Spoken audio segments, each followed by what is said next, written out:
Hello, everyone. This is Group 9. Today, we're going to present an optimal algorithm for map task scheduling in MapReduce. My name is Yun Cheng. This is Rupak and Jaya. Our objective for this paper is we try to find the right balance between data locality and the load balancing in MapReduce to maximum throughput.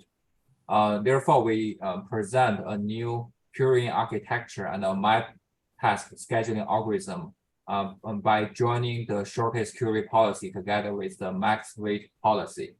While during the map task, there are some issues. Assigning all tasks to local machines may lead to an uneven distribution of tasks among machines.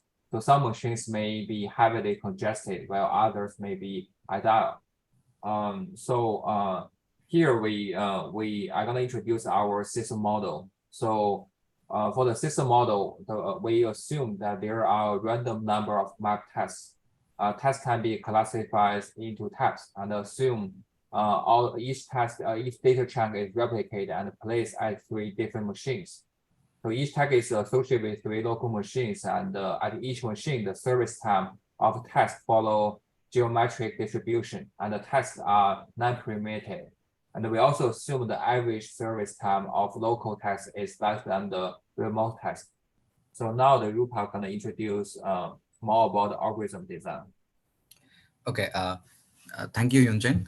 So let's deep dive into the algorithm design.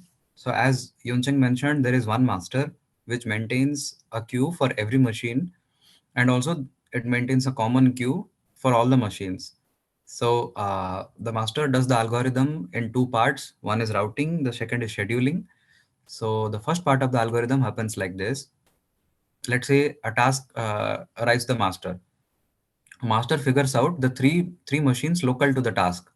Now, so those three queues and the common queue, the length of all these four queues is compared, and the one with the shortest length is chosen, and the task is enqueued in that queue. As the second part of the algorithm, it does a max wait scheduling. So we see here every machine has a service rate which is alpha, and the common or the local tasks have a service rate called alpha, and the common queue or the remote tasks have a service rate called gamma.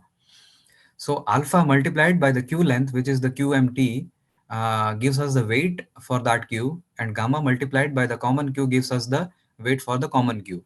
So whichever is higher, that task is basically scheduled for that machine. So once a machine completes a task, the master schedules either picks it from local queue or the common queue based on the max weight algorithm explained above.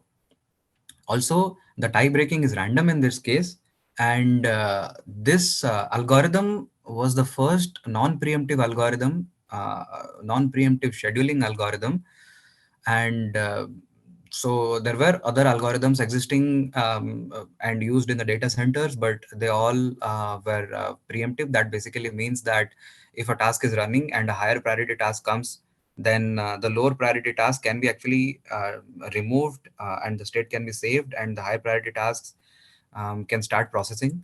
So, but this algorithm only focuses on optimizing the throughput with a lot of simplified assumptions. So now we will move on to the simulation results.